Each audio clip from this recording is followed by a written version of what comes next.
RC studios ಇದು R Chandru ಅವರು ಹೊಸದಾಗಿ ಮಾಡಿಕೊಂಡಿರೋ ಪ್ರೊಡಕ್ಷನ್ ಹೌಸ್. ಕಬ್ಜಾ ಸಿನಿಮಾ ಆದ್ಮೇಲೆ ನಮ್ ಚಂದ್ರಣ್ಣ ಎಲ್ಲೂ ಕಾಣಿಸ್ಕೊಂಡಿರ್ಲಿಲ್ಲ. ಈಗ ದಿಢೀರ್ ಅಂತ ಪ್ರೊಡಕ್ಷನ್ ಹೌಸ್ ಸ್ಟಾರ್ಟ್ ಮಾಡಿ 5 ಪ್ಯಾನ್ ಇಂಡಿಯಾ ಮೂವೀಸ್ ಅನೌನ್ಸ್ ಮಾಡೇ ಬಿಟ್ರು. ಇದರಲ್ಲಿ ಕಬ್ಜಾ 2 ಕೂಡ ಇದೆ. ಕಬ್ಜಾ 2 ಅಲ್ಲದೆ ಬೇರೆ 4 ಸಿನಿಮಾಗಳು ಕೂಡ ಇದೆ. ಸಿನಿಮಾ ಅನೌನ್ಸ್ ಇವೆಂಟ್ ನಲ್ಲಿ ದೊಡ್ಡವರೆಲ್ಲ ಭಾಗವಹಿಸಿದ್ರು. ಮುಖ್ಯಮಂತ್ರಿಗಳಾದ ಸಿದ್ದರಾಮಯ್ಯ ಅವರು ಮತ್ತು ರಿಯಲ್ ಸ್ಟಾರ್ ಉಪೇಂದ್ರ ಅವರು ಕೂಡ ಬಂದಿದ್ರು. ಇವೆಂಟ್ ನ ಸ್ಪೀಚ್ ನಲ್ಲಿ ಚಂದ್ರು ಅವರು ಕಬ್ಜಾ ಸಿನಿಮಾ ಫ್ಲಾಪ್ ಆಗಿರೋದರ ಬಗ್ಗೆ ಕೂಡ ಮಾತಾಡಿದ್ರು. ಸಿನಿಮಾ ಅಂದ ಮೇಲೆ ಸೋಲು ಗೆಲುವು ಇದ್ದದ್ದೇ. ದೊಡ್ಡ ಸ್ಟಾರ್ ಗಳ ಸಿನಿಮಾನೇ ಸೋಲುತ್ತೆ, ಅಂತದ್ರಲ್ಲಿ ನನ್ನ ಸಿನಿಮಾ ಸೋತದ್ದು ದೊಡ್ಡ ವಿಷಯವಲ್ಲ ಅಂತ ಹೇಳಿದ್ರು. ಉಳಿದವರು ಅವರಿಗೆ ಸಾಥ್ ಕೊಟ್ರು. ಏನೇ ಆಗ್ಲಿ ನಮ್ ಚಂದ್ರಣ್ಣನ ಕಾನ್ಫಿಡೆನ್ಸ್ ಗೆ ನಾವು ಮೆಚ್ಚಲೇಬೇಕು. ತಮ್ಮ ಸಿನಿಮಾ ಸೋತಿದ್ರು ಅದರ ಸೀಕ್ವೆಲ್ ತರ್ತಿದ್ದಾರೆ ಅಂದ್ರೆ ಈ ಸಲ ಏನೋ ದೊಡ್ಡದಾಗಿ ಪ್ಲಾನ್ ಮಾಡಿದ್ದಾರೆ. ಇದಲ್ಲದೆ ತಮ್ಮ 5 ಸಿನಿಮಾನ ಅನೌನ್ಸ್ ಮಾಡಿದ್ರು. ಈ 5 ಸಿನಿಮಾನು ಅನೌನ್ಸ್ ಮಾಡಿರೋದು ನಮ್ಮ CM ಸಿದ್ದರಾಮಯ್ಯ ಅವರು. ಈ ಎಲ್ಲ ಸಿನಿಮಾನು ಆರ್ ಚಂದ್ರು ಅವರೇ ನಿರ್ಮಾಣ ಮಾಡಿದ್ದಾರೆ. ಬನ್ನಿ ಅದನ್ನು ನೋಡ್ಕೊಂಡು ಬರೋಣ. ಫಾದರ್, ಮೊದಲನೆಯದಾಗಿ ಫಾದರ್ ಅನ್ನೋ ಸಿನಿಮಾ ಇದೆ.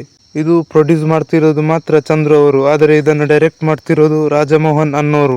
ಡೈರೆಕ್ಟರ್ ಬಗ್ಗೆ ಅಷ್ಟಾಗಿ ಪರಿಚಯ ಇಲ್ಲ. ಇದು ಅವರ ಸಿನಿಮಾ ಟೀಮ್ ನ ಒಬ್ಬ ಸದಸ್ಯ ಆಗಿರಬಹುದು. ಈ ಸಿನಿಮಾಗೆ ಫಾದರ್ ಅನ್ನೋ ಟೈಟಲ್ ಇಟ್ಟಿರೋ ಕಾರಣ ಇದು ಅಪ್ಪ ಮತ್ತು ಮಗನ ಸೆಂಟಿಮೆಂಟ್ ಮೂವಿ ಆಗಿರಬಹುದು. ಡಾಗ್, ಇದು ಅವರ ಪ್ರೊಡಕ್ಷನ್ ಹೌಸ್ ನಲ್ಲಿ ಬರ್ತಾ ಇರೋ 2ನೇ ಸಿನಿಮಾ. ಇದು ನಮ್ಮ ಚಂದ್ರಣ್ಣನೇ ಡೈರೆಕ್ಟ್ ಮಾಡ್ತಿರೋ ಮೂವಿ. ಸಿನಿಮಾ ನಾಯಿನ ಬೇಸ್ ಆಗಿ ಇಟ್ಟುಕೊಂಡು ಮಾಡಿರೋ ಸಿನಿಮಾ ಆಗಿರಬಹುದು. POK, ಇದು ಸುದೀಪ್ ಅವರ ಜೊತೆ ಸಿನಿಮಾ ಅನೌನ್ಸ್ ಆಗಿತ್ತಲ್ಲ, ಅದಾಗಿರಬಹುದು.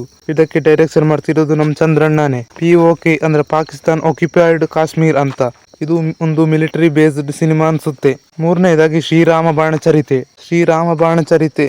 ಇದು ರಾಮಾಯಣದ ಕಥೆ ಆಗಿರಬಹುದು ಅಥವಾ ಆಗಿರದೇ ಇರಬಹುದು. ಇದರ ಬಗ್ಗೆ ಸರಿಯಾದ ಮಾಹಿತಿ ಇಲ್ಲ. ಕೊನೆಯದಾಗಿ ಕಬ್ಜಾ 2. ಇದು ಕಬ್ಜಾ ಸಿನಿಮಾದ ಸೀಕ್ವೆಲ್. ಕಬ್ಜಾ ಪಾರ್ಟ್ 1 ಸಿನಿಮಾ ಸರಿಯಾಗಿ ಬರದೇ ಇರುವ ಕಾರಣ ಇದರ ಸೀಕ್ವೆಲ್ ಬೇಕಾ ಅಂತ ಅನ್ಸಿದ್ದುಂಟು. ಈ ಸಿನಿಮಾ ಬರಲ್ಲ ಅನ್ಕೊಂಡಿದ್ದೆ, ಕೊನೆಗೂ ಅನೌನ್ಸ್ ಮಾಡೇ ಬಿಟ್ರು ನಮ್ ಚಂದ್ರಣ್ಣ. ಎಲ್ಲ ಓಕೆ. ಕಬ್ಜಾ 2 ಯಾಕೆ ಅಂತ ಕೇಳ್ತಿದ್ದಾರೆ ನಮ್ ಜನ. ಈ ಸಲನಾದ್ರೂ ಸರಿಯಾಗಿ ಬರ್ಕೊಂಡು ಡೈರೆಕ್ಟ್ ಮಾಡ್ಲಿ ಅಂತ ಕೇಳ್ತೀನಿ. ಅನೌನ್ಸ್ ಆಗಿರೋ 5 ಸಿನಿಮಾನು ಚೆನ್ನಾಗಿ ಓಡ್ಲಿ. ಆರ್ ಚಂದ್ರು ಅವರು ದೊಡ್ಡ ಮಟ್ಟದ ಯಶಸ್ಸನ್ನು ಗಳಿಸ್ಲಿ. RC ಸ್ಟುಡಿಯೋಸ್ಗೆ ಒಳ್ಳೇದಾಗ್ಲಿ ಅಂತ ಕೇಳ್ಕೊಳ್ತಾ ಇವತ್ತಿನ ವಿಡಿಯೋ ಮುಗಿಸ್ತಾ ಇದ್ದೀನಿ. ನಿಮಗೆ ನಮ್ಮ ವಿಡಿಯೋ ಇಷ್ಟ ಆಗಿದ್ರೆ ಸಬ್ಸ್ಕ್ರೈಬ್ ಮಾಡಿ ಮತ್ತು ನಮ್ಮನ್ನು ಸಪೋರ್ಟ್ ಮಾಡಿ.